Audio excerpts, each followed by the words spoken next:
세상에 아름답지 않은 계절은 없다. 세상에 아름답지 않은 나이는 없다. 나이대별로 빛나는 날들이 있다. 우리는 그 빛을 찾아 떠나는 여행을 계속하는 것뿐이다. 삶의 종착점에 무엇이 기다리고 있는지는 그 누구도 알지 못한다. 책 읽는 다락방의 제이입니다. 하던 일이 소강 상태에 빠지거나 생각대로 일이 잘 풀리지 않을 때는 근본적인 원인을 따져보고 문제가 무엇인지를 고민해 봐야 하는데, 고민해 본들 답을 쉽게 찾지 못할 경우에 많은 사람들이 취하는 태도 중에 하나가 그저 하던 일을 계속 열심히 하는 겁니다. 일단 그렇게라도 안 하면 불안해서 못 견디는 거죠. 이렇게 열심히 하다 보면 어떻게 되겠지 하는 마음으로 미친 듯이 매달려 보지만 맹목적인 열심이 문제를 해결해 주지 않는다는 게 바로 문제입니다. 오늘은 바쁜 일상에 지친 우리에게 한숨의 쉼이 얼마나 중요하고 왜 필요한지를 새삼 깨닫게 해주는 책, 불안해서 열심히 산다는 그대에게를 소개해 드리려고 합니다. 우리의 삶은 언제나 불안하죠.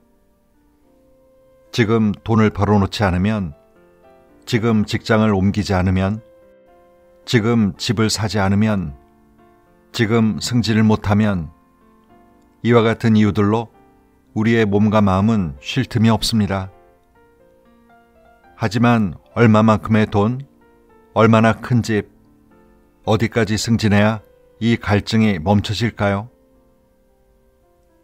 이 불안의 악순환을 거듭하며 자기 자신은 열심히 살았다고 자위하고 자족하려 하지만 그 과정이 너무 힘들고 불행했다면 이 연결고리를 끊고 잠시 나를 돌아볼 필요가 있을 겁니다.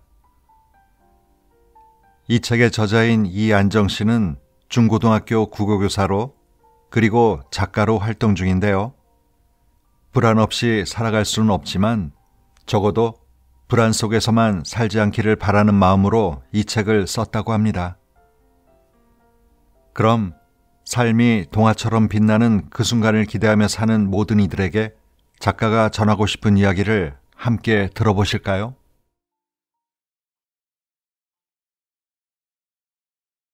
불안해서 열심히 산다는 당신에게. 살아가는 한 우리는 언제나 불안하다. 다가오지 않은 미래에 대한 불안은 늘 나를 열심히 살게 했다.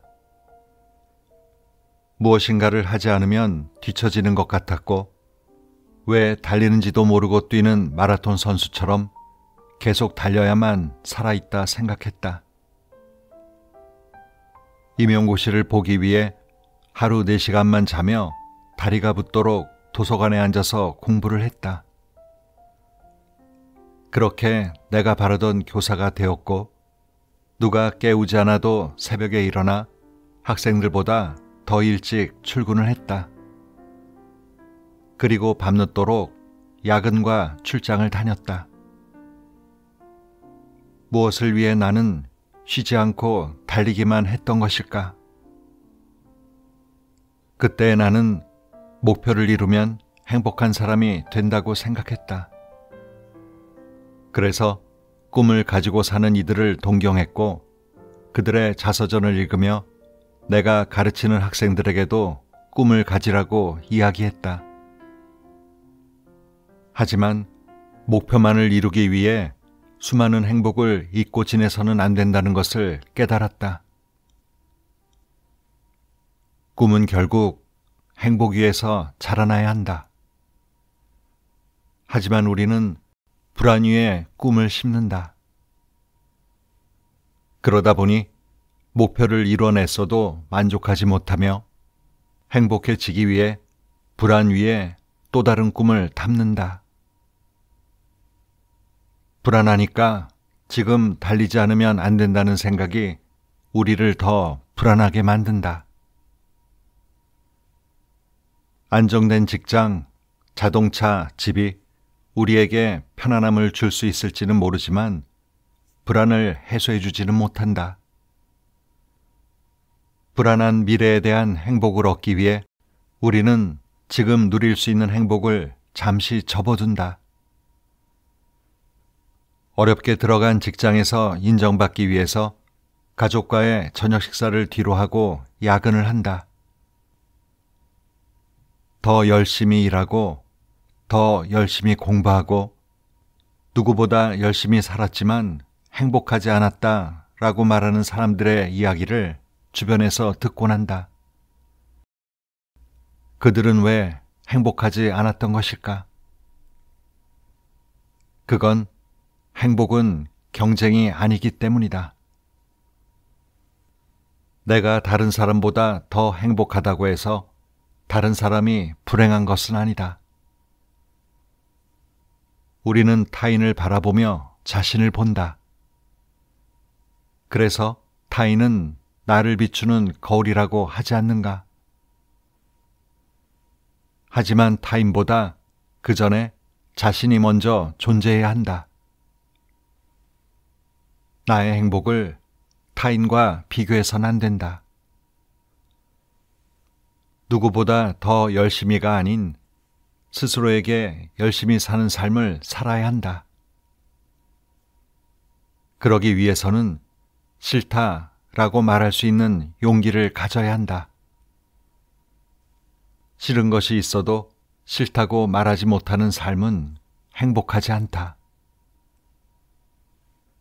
다른 사람들이 판단하는 내가 아닌 스스로가 선택한 내가 되어야 한다. 그건 옳고 그름의 문제가 아니라 스스로가 행복해지기 위해 가져야 할 용기이다. 모두에게 친절할 수 있지만 모두가 나에게 친절하지는 않다. 그리고 내가 싫어하는 사람이 있는 것처럼 나 또한 누군가에게는 싫은 사람일지도 모른다는 것을 인정해야 한다. 모든 사람에게 친절하기 위해 정작 가장 소중한 자신에게 상처를 주고 있는 것은 아닌지 되돌아봐야 한다.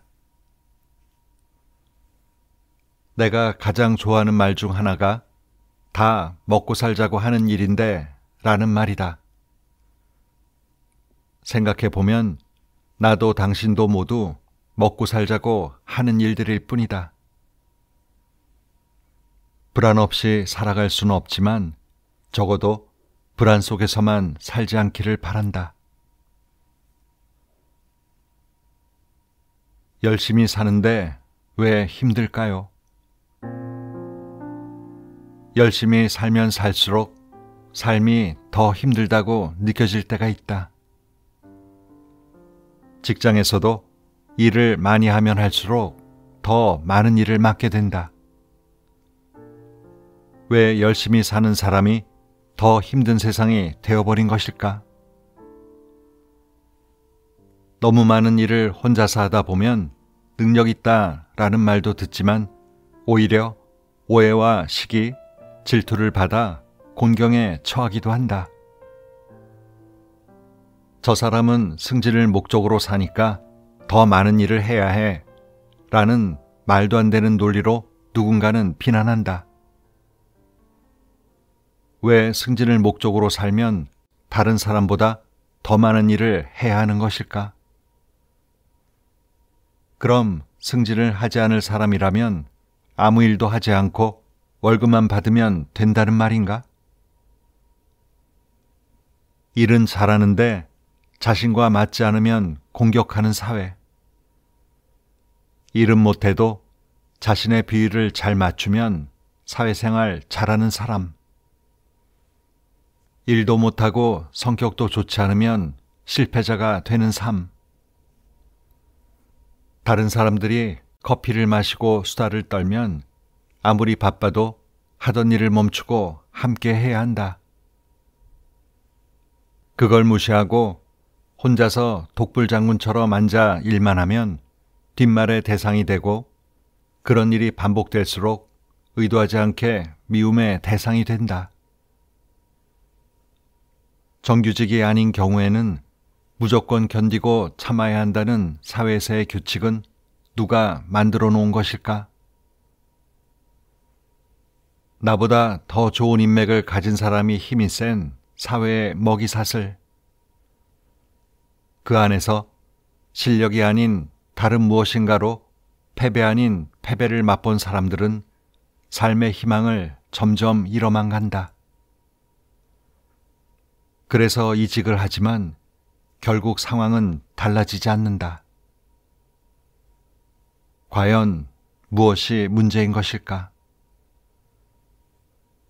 공정과 자유와 평등이 보장되는 사회에서 살 수는 없는 것일까?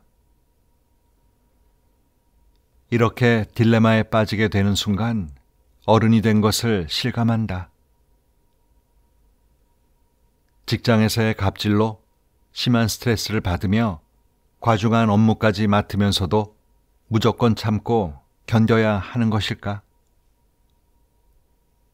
이런 고민을 안고 오늘도 직장으로 향하는 사람들의 뒷모습이 점점 늘어나고 있다. 딱히 해결책이 없으니 그저 스트레스와 함께 공존하며 살아가다 어느 순간 허무함과 무력감에 이르게 된다. 차마 누구에게도 말하지 못한 고민들을 안고 열심히 살아온 당신에게 이렇게 이야기해주고 싶다. 필요하다면 견디기도 하고, 필요하다면 쉬어가기도 하고, 필요하다면 다른 선택지를 가져보라고. 인생은 저마다의 선택으로 만들어진다. 어떤 선택이든 옳고 나쁜 것은 없다.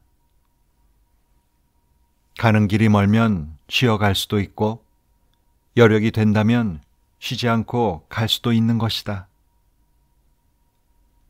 쉰다고 해서 나쁜 것도 아니고, 쉬지 않는다고 뛰어난 것도 아니다. 봄에 피는 꽃이 있으면 여름, 가을, 겨울에 피는 꽃도 있다. 저마다의 계절에 피어나는 꽃처럼 인생도 누구에게나 빛나는 시기가 온다. 그 시기가 빨리 올 수도 있고 느리게 올 수도 있다. 그러니 내 속도가 느리다고 조바심 내지 말고 빠르다고 자만할 것도 아니다. 삶은 타인을 대하듯 자신에게도 겸손해야 한다.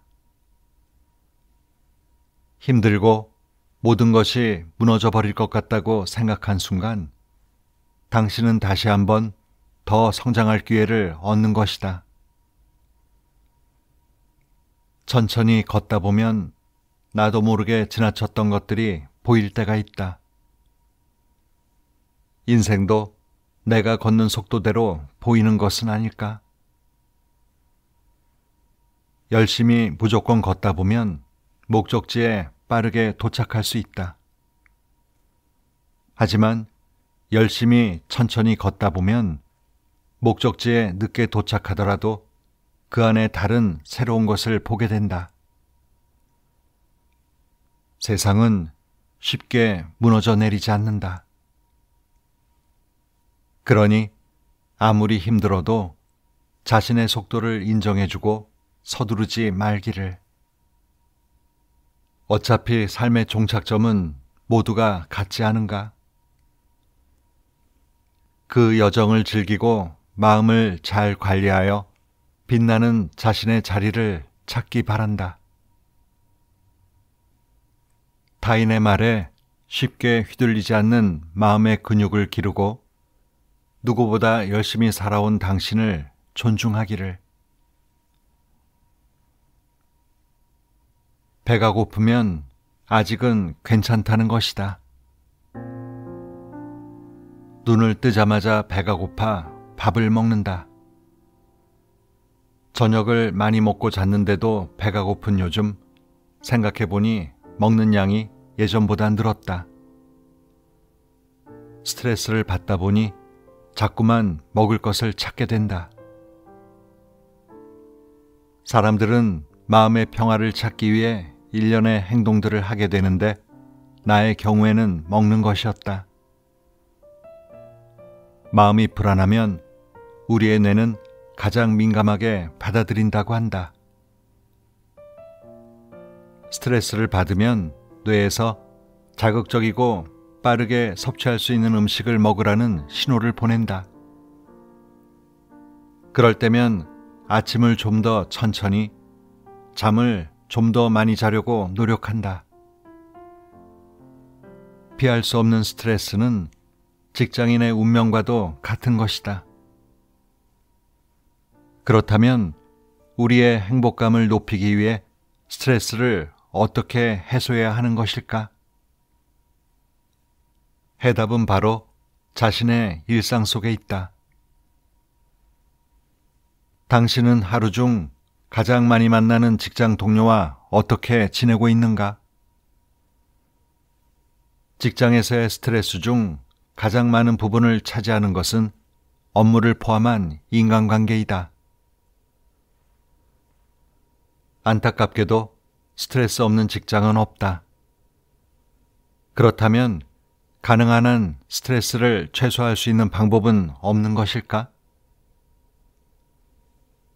같은 공간에서 일하는 동료 중에는 나와 친한 사이, 친하지는 않지만 인사 정도는 하는 사이, 관계가 틀어져서 싫어하는 사이, 싫어하지는 않지만 좋아하지도 않는 사이 등 다양한 관계가 형성되어 있다. 너무 친하면 동료를 언니나 형, 오빠 등으로 부르는 사람이 있다. 하지만 얼마 지나지 않아 관계가 틀어지면 누구보다도 좋지 않은 사이가 된다. 직장은 언니, 형, 오빠, 동생을 만들기 위해 오는 곳이 아니다. 나와 함께 업무에 대해서 논의하고 서로 피해가 되지 않도록 조심하며 평등하게 공존해 가는 곳이다. 그런 곳에서의 관계라면 너무 뜨겁지도 너무 차갑지도 않은 사이, 서로가 서로를 수평으로 놓고 바라볼 수 있는 관계가 되어야 하는 것은 아닐까? 그러니 직장 내에서 홀로 밥을 먹고 누구도 자신과 어울려 주지 않는다고 주눅들지 말기를. 직장은 나의 생계를 위한 소중한 곳이다. 그곳에서 만들어진 잘못된 무리 안에 들지 못했다고 하여 잘못된 것은 아니다. 오히려 집에 있을 가족을 생각하며 힘들게 일하는 생활 전선에서조차 그룹을 만들어 배척하는 사람들이 성숙하지 못한 것 아닌가? 사람은 누구나 다른 생각을 가지고 있다. 다른 생각을 가진 사람을 인정하고 함께 가려고 할 때 우리는 서로에게 스트레스가 되지 않는다. 여유와 휴식을 잃은 삶은 메마른 땅과 같다. 꽃이 피고 나무가 자라기 위해서는 바람도 비도 필요하듯 삶의 열매를 맺기 위해서는 웃음이 필요하다. 우리에게 주는 뇌의 스트레스 신호는 여유와 휴식을 찾으라는 메시지일 것이다. 여유와 휴식은 멀리 있는 것이 아니다. 내가 걷는 이 길에서 내가 만나는 사람들로부터 얼마든지 찾을 수 있다. 그 안에 웃음이 피어나는 인생. 그러기에 서로가 서로에게 노력해야 한다. 관계를 맺고 헤어지는 것은 쉽지만 그 관계를 오랜 시간 유지해서 함께 가는 것은 어렵다. 사람들과 관계를 유지하고 공존하는 것은 그만큼 소중한 것이 아닐까? 사람은 혼자 있어 외로운 것이다. 자신의 속마음을 털어놓고 지낼 수 있는 사람이 한 명도 없을 때 가장 외로운 것이다.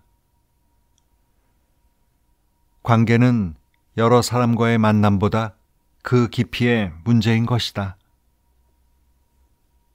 다름을 인정하고 존중하는 사회는 바로 오늘 내가 나가는 일터에서부터 시작한다. 외로우니까 많이 우는 당신, 외로우니까 많이 먹는 당신, 외로우니까 크게 웃는 당신이라면 하루의 일상에서 자신을 괴롭히는 스트레스의 원인을 찾아보자. 그리고 아침에 눈을 떴을 때 어떤 하루를 보낼지 생각하고 그렇게 실천해 보는 것이다. 그 하루가 모여 당신의 삶을 변화시켜 줄 것이다. 메마르지 않기 위한 사치. 휴식을 생각하면 캠핑을 하러 가거나 먼 나라로 여행을 떠나는 것, 아니면 요즘 젊은이들 사이에서 유행하는 호캉스 등을 떠올린다. 그리고 어떻게 지내고 왔는지, 어떤 음식을 먹었는지 등의 사진과 글을 SNS에 올리느라 바쁘다. 최근에는 유튜브에 올리는 사람도 많아졌다. 휴식이라고 하기에는 업무보다 더 바쁘다. 나이가 들어 가장 후회되는 것 중에 하나가 무엇이냐고 물었을 때 자신을 위해 제대로 된 휴식을 즐기지 못한 것을 꼽는다. 그만큼 우리에게 휴식은 가깝고도 먼 사치이다. 나는 보통 휴식을 하면 책을 읽는다. 무슨 휴식 시간까지 책을 읽느냐고 말하는 사람들도 있겠지만 평소에 읽지 못했던 책을 읽으며 지내는 하루가 나에게는 어떤 시간보다 소중하다. 친구들과 여행도 다녀보고 호캉스도 해보고 캠핑도 가봤다. 하지만 가장 행복한 휴식은 집에서 조용히 앉아서 좋아하는 음악을 들으며 책을 읽는 시간이었다.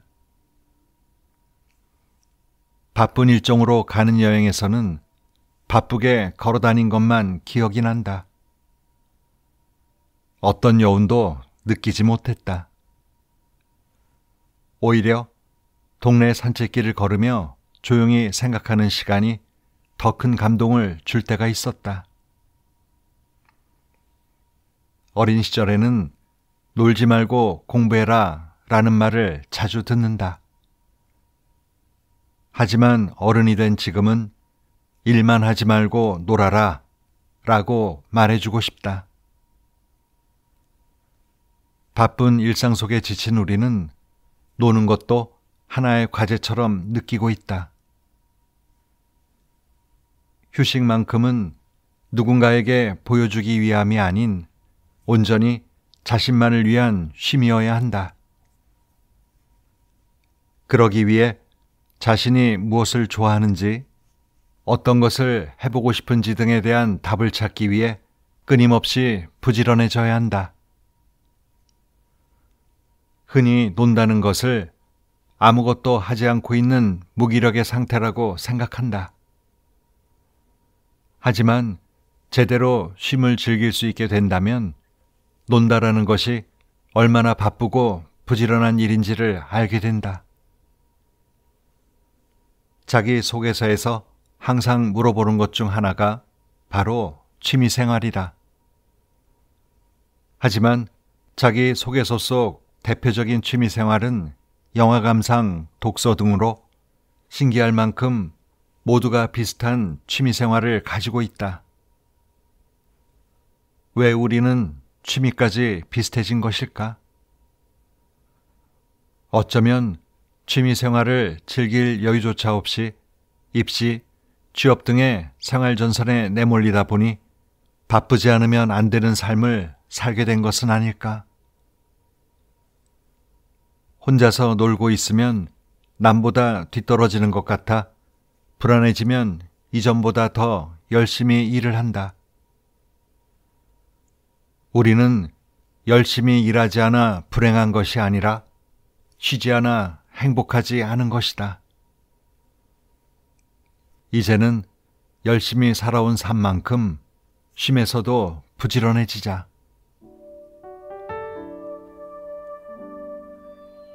관계가 깨질까봐 전전긍긍하며 사는 것은 타인을 위해 사는 부자연스러운 삶이야. 미움받을 용기란 책에서 인용한 글귀인데요. 남에게 미움받으며 살고 싶은 사람은 아무도 없을 겁니다. 문제는 그 관계를 유지하는 게 전전긍긍할 정도의 것이라면 더 이상 미움받는 걸 두려워 말고 과감히 정리하는 것이 좋겠다는 얘기겠죠. 내가 싫어하는 사람이 있듯이 나를 좋아하지 않는 사람이 있는 것 또한 자연스러운 일이니까요. 오늘도 좋은 하루 보내세요.